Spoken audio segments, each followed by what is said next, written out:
Hi friends and welcome back. This is Clint with Stitzer Properties, and you're watching this video. It is part of a 4-part series focused on helping you excel in a constrained market.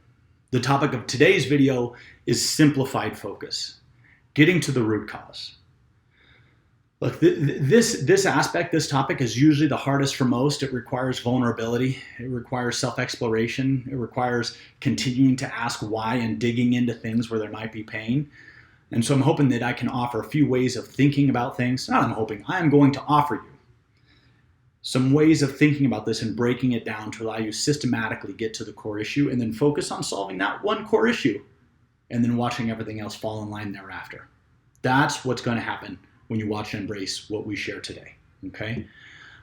So again, here we are, the 4 steps to make it happen. Video number 1, we talked about owning the core beliefs. Video number 2, we embraced the spiraling method. It's just this systematic process for dealing with issues and continue to succeed. Today, we're going to talk about simplifying focus and getting to the root cause. Here we are. Let's bring back up the diagram of a thriving agent. Pardon the misspell on the headline there. It should just say the spiraling method. But today, we're focusing on the diagnosis. Real quickly, if this is a new chart to you, haven't seen this before, our previous video went in depth on explaining how this works and where this comes from. Okay, so moving on. Really, when there's a difference, when there's a problem, when there's a core problem in your business, meaning your outcomes aren't meeting your goals, there's a problem in your practice, there's 2 buckets. There's 2 main areas on where this root cause can exist. The root cause can be an item that's not in your control, or the root cause can be an item that is in your control. As we get further into this, I think that we all might be able to conclude that it still ends in the bucket of what's in your control. It's just your process of how you address and understand the items that are not in your control. So first off, let's look at what's not in your control. Okay, so in the event there are items that are prohibiting you from achieving your goals because they're not in your control, the very first step is to embrace that you have control on how you respond.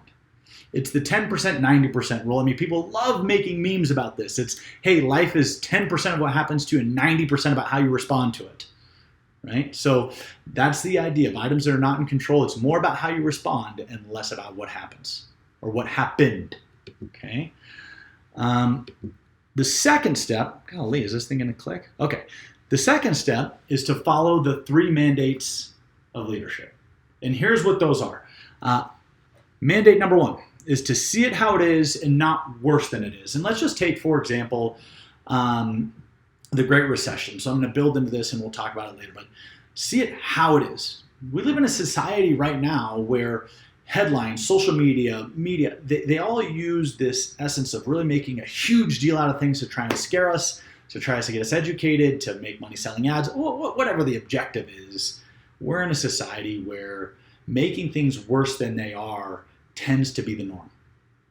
Your job as a leader is to really get into a leader of yourself, a leader of your practice, a leader of your life, is to get into the details and learn actually what is. Okay?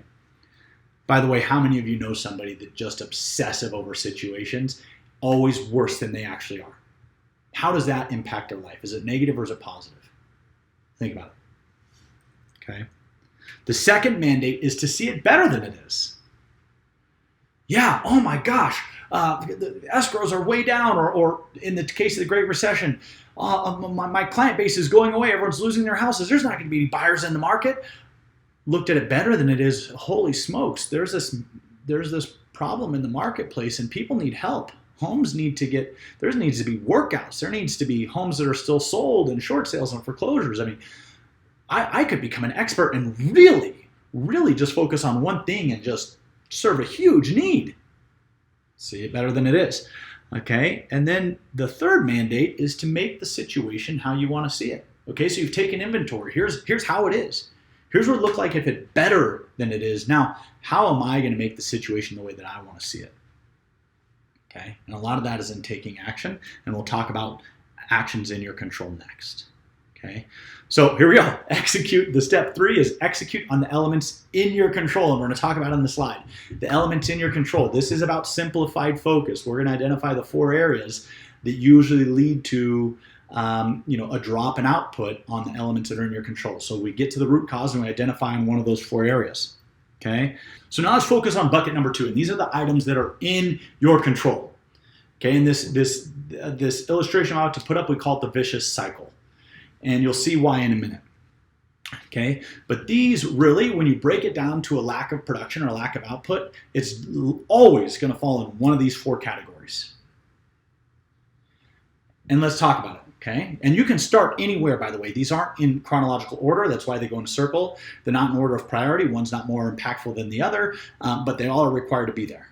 Okay, so let's just start with no plan or a poor plan. Let's say you don't have a plan or you have a poor plan. And because you've got no plan, then you're really lacking the techniques and tools to execute on a specific direction that you want to go. I mean, think about it. If you don't have a specific outcome, any road will take you there. Right? So this is where the shiny object syndrome, by the way, in the real estate industry kicks in, is because people don't have a very specific plan on where they're going and how they're going to get there. We get sold everything under the sun. We get sold Zillow ads, we get sold referrals, there's all these different techniques, tools, and shiny objects that I'm sure are valid. I know they're valid when they're a part of a specific plan, but they are 100% not valid when they're all used just because it's the next best thing. Okay? So then you're lacking the techniques and tools because you're trying too many things at once. And because you're trying too many things at once, you have inconsistent effort and action because, again, you get all these balls in the air to get somewhere where we don't know, but I want to make sure that it feels successful, but we don't have a specific plan to get there. So, of course, we're going to have inconsistent effort and action. With inconsistent effort and action, you don't get the results you want to get. And when you don't get the results you want to get, you don't believe. And then if you don't believe, you say, well, I'm going to make a plan. It's not going to work anyways. Okay. Now let's go ahead and start with lacking techniques and tools. Let's say, for example, maybe you've got a pretty darn good plan, but you're not intentional about building the specific tools, techniques, team, and training to execute on that plan. So because you're lacking technique and tools, your effort and your action is inconsistent because you don't have a process and a system for achieving those things specifically. And because your inconsistent effort and action doesn't create great results, your belief systems about your ability to achieve those results, or the achievability of those results, goes down. And because you don't believe, you tend to put less stock into your plan. And because you have less stock in your plan, you have less desire to get specific techniques and tools. Okay, it can start anywhere, and one leads to the next, and it spirals. Okay, so I'm pretty sure I just talked about it, but let's use a couple case studies. Let's say you're too busy. And too busy could be for the person that's got way too much. They feel like they're way too busy in other areas of their lives, which happens a lot. It happens for me all the time. I have 3 young kids. I want to be there for them. I want to be there for my wife. I want to stay fit and stay athletic and do all these different areas of life, and sometimes just feel so busy to be able to achieve in a certain area, okay? Well, when I feel that way and I'm not performing, then the root cause is usually because I haven't made a specific enough plan to achieve in every area of life that's important to me. Or number 2, I'm lacking the techniques and tools to handle all that's on my plate at once. When I can get to the core issue, maybe I've got a good plan, but I don't have the techniques, tools, and team. Okay, I need a different babysitter. Oh, I need a different way to make sure I get my bike right. And so I added a freaking indoor bike, okay? Whatever it is, when you get to the root cause and you find that one thing, you address that one thing, everything else starts to fall in line. Let's just look at this belief cycle. You have a great belief system about what can happen. That turns into potential, a plan that it has potential.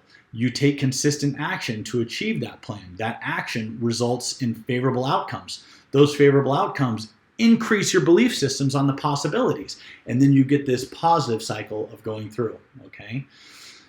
So I talked through a lot of these things. There's a lot of slides here, a lot of different ways of thinking about it. But at the end of the day, the idea of where we're at in this spiraling, this excelling and constrained market is simplifying your focus, getting to the root cause. If it's an external issue that's out of your control, we're going to choose how we're going to respond to that external issue. Then we're going to create a plan. We're going to identify the techniques, tools, and resources. We're going to take consistent action. It's going to reinforce our belief systems. Okay? Of those 4 things, we're going to choose the most meaningful that's lacking the most. Start there, and then we're going to achieve this belief, potential, action, results, positive belief, success loop. Okay, so that is getting the root cause. If you have any questions, comments, concerns, emails, whatever, please reach out. Let's have a conversation about it. Thank you so much for watching. I wish you great success.